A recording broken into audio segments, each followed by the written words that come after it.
This is State of Ohio versus Olivia Clendenin. We're here for sentencing. Mr. Goodyear, are there any statements from the victims? Judge, yes, I would actually like to speak first, and I'll have them come and speak to you if that's okay. That's fine. I want to start by saying that we're asking for restitution for two separate victims in this matter. I think it's part of the pre-sentence investigation, but there's a request for $750 to Pamela Wadsworth for damage that was caused by the defendant when she had the accident you heard testimony about, and then $1,390 to Daniel Johnson. I want to talk about allied offenses. The state concedes that the two felonious assault charges that the defendant was convicted of are allied to the attempted murder charge. So the state is electing to go forward on sentencing on the attempted murder and the firearm specifications that are attended to that charge. And we recognize that the two felonious assaults would merge with the attempted murder. However, Judge, count 4, which is illegal discharge of a firearm into a habitation, I think is not an allied offense. If there is a separate identifiable harm by each count, then there are not allied offenses. And I think you recall, Judge, from the testimony that the victim obviously was shot in the abdomen. A bullet that entered his body and never exited. The fact that there was another bullet that caused damage to the door frame entered the home, and that fragment was found inside the house that then was submitted to the lab, and they said that that bullet was fired by the gun found in front of the motor vehicle she was driving. So I think pretty definitively we know that both Mr. Johnson was shot, and separately there was a shot that went into the home where there were 5 other individuals, as you recall. Improper discharge of a firearm into a habitation is an offense that has a separate identifiable harm from the attempted murder, and therefore they're not allied offenses. So I don't think there's any doubt, and I don't think the court would say there's any doubt that he suffered serious physical harm, serious injury. And then the second question is, well, we have a defendant who has no real substantial prior criminal history, but we have a very, very serious case. And so where does that sentence lie? How should the court balance those things? From my experience, not only dealing with this case, but having listened to both the jail calls and the home wave calls that she's been engaged in, the defendant has since the time she was convicted, she has absolutely zero remorse for this offense. I can say I don't know that I've ever heard someone with less remorse than she has for this offense. I want to play one for you, which I think sums up her attitude, and I think frankly is indicative of the way she views this case in total. This is going to be her and her mom talking about the reaction to the verdict. Your buddy said he's been on Facebook and nobody's posted anything. Not yet. I just can't believe, how nobody was thrilled when this is what they wanted.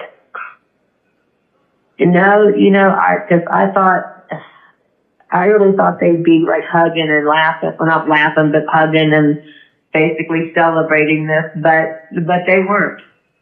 They weren't. His mom, his grandma, and especially not Daniel. Yeah.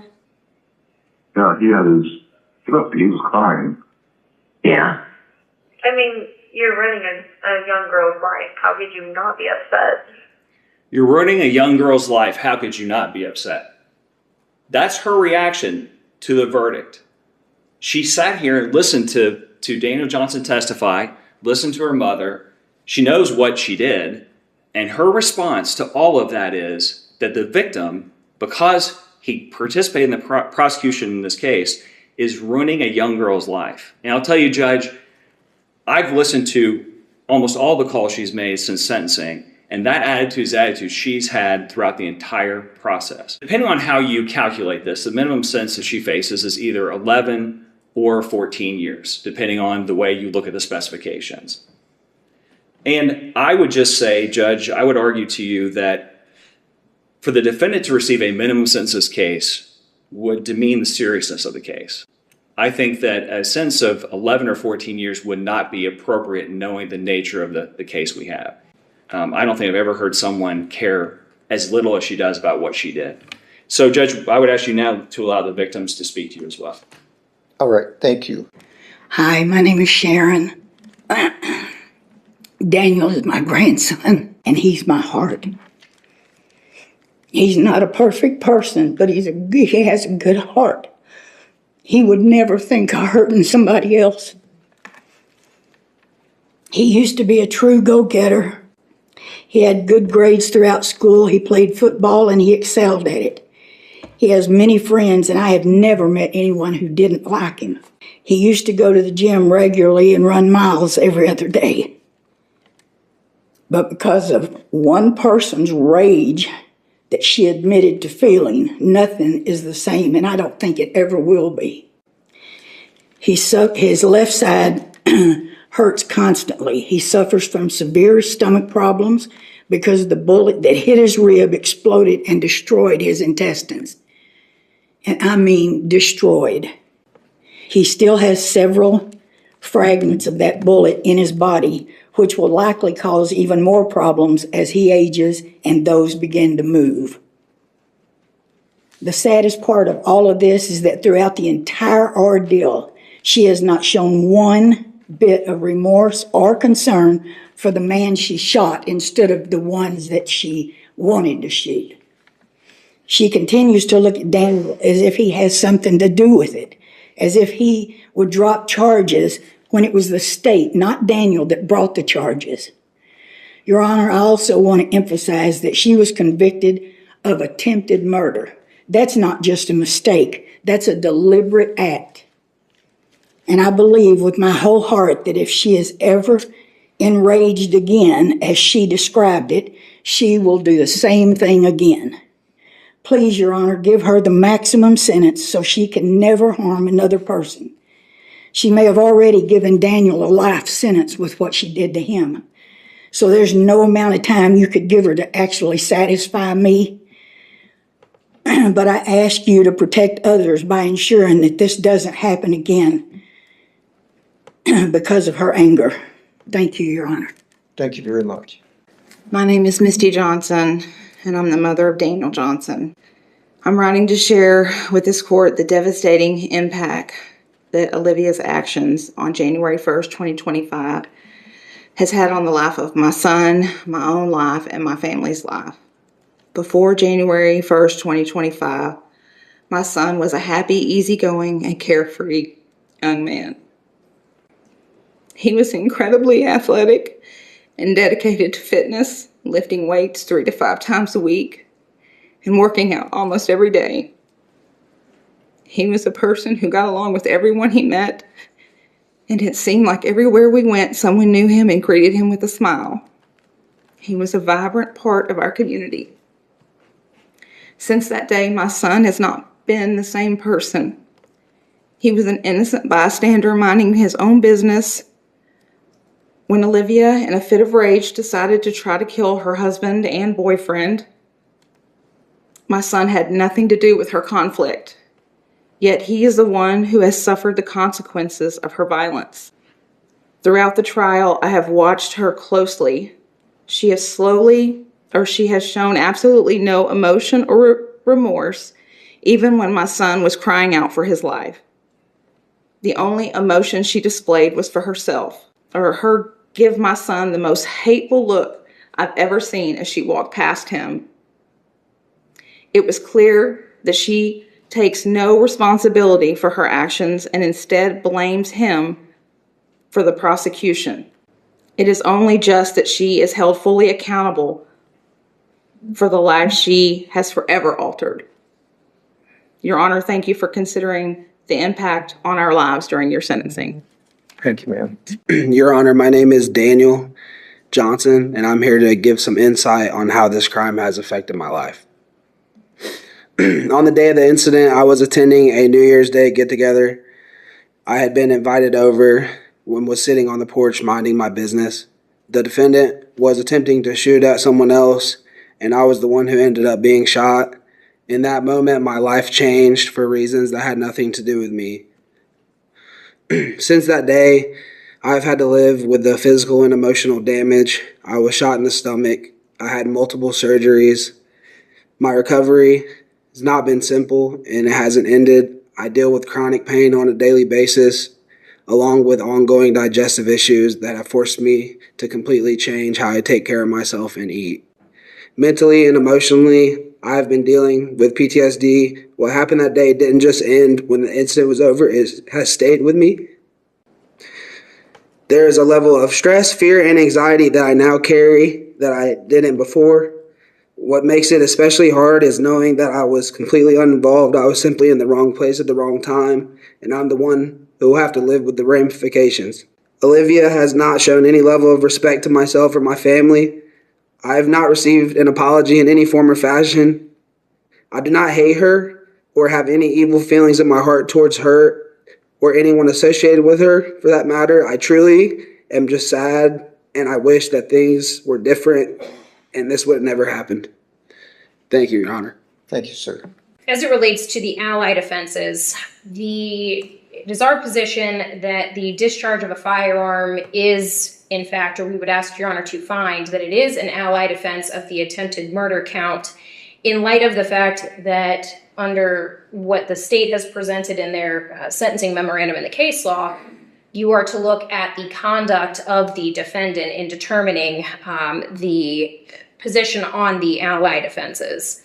As it relates to conduct, from what was presented at the trial, there were at least 2 shots that were fired off in quick succession. The conduct as a whole and the fact specifics where there is some type of a heated argument that has occurred and shots that are fired off in quick succession pursuant to State v. Johnson, that all of that taken can mean, of course, that there would be allied offenses. So as it relates to the other victims, certainly the intention was not to harm anybody inside of the home. This was not something where there was a shot and then shortly thereafter there was a break in another shot that would have hit some surrounding property. Everything happened all in quick succession, all the same course of conduct.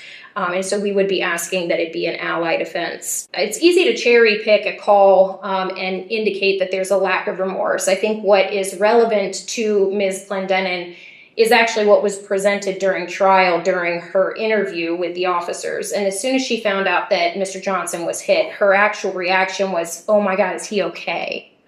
And she was inquiring of the detective as to his status. Now, over time, people can view things differently, the impact that it has on themselves instead of looking outside of themselves.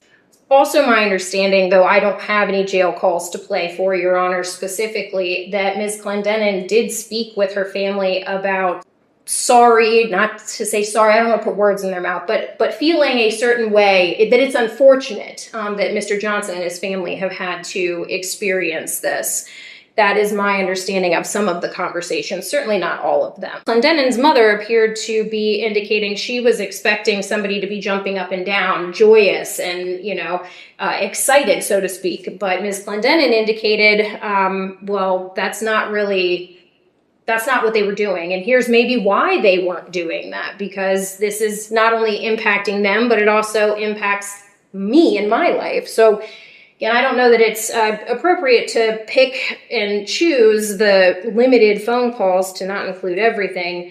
But of course, that was the state's decision and within their right to do that. I'm by no means trying to say that the serious provocation on his part by any means, but I think the actual intended individuals, according to what was at trial, were the other 2 gentlemen, and there was some inducement or facilitating in terms of bringing upon the offense. So in terms of This is the case of State of Ohio versus Olivia Twenden, a courtroom filled with tension, emotion, and consequences. The prosecution begins by outlining the damage caused, both physical and emotional. A young man, Daniel Johnson, was shot in the abdomen, suffering life-altering injuries. Another bullet struck a home, putting multiple lives at risk. The state argues this wasn't just one act, but multiple harms caused by the same violent. Despite the seriousness of the crime, what stands out most is the defendant's attitude. According to the prosecution, Olivia has shown little to no remorse. Even after conviction, her conversations suggest she sees herself as the victim, rather than the person who caused irreversible damage. Then, the courtroom hears from Daniel's family. His grandmother speaks with heartbreak, describing how a once active, joyful young man is now living in constant pain. His body still carries bullet fragments, and his life has changed forever. His mother follows, calling the incident devastating, not just for her son, but for the entire family. She emphasizes that Daniel was an innocent bystander, caught in someone else's rage. Finally, Daniel himself speaks. He recalls that day, just sitting peacefully at a New Year's gathering, when everything changed.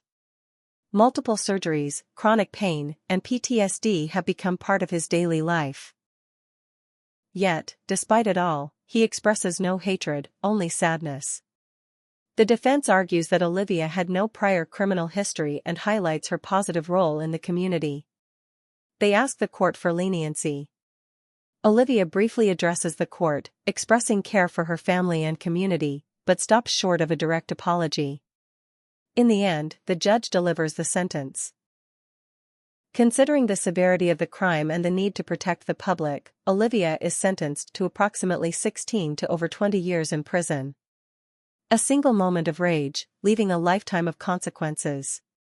State versus Beatty, the court finds that it must impose 2 of the firearm specifications, the 5-year drive-by shooting specification and the 3-year firearm specifications.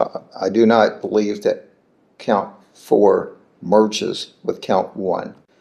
The sentence on count 1 is 8 to 12 years to be served after the 5 and 3, and the sentence on count 4 is 2 years, but that will be run concurrent with count 1 for a total of 16 to 18 and a half years.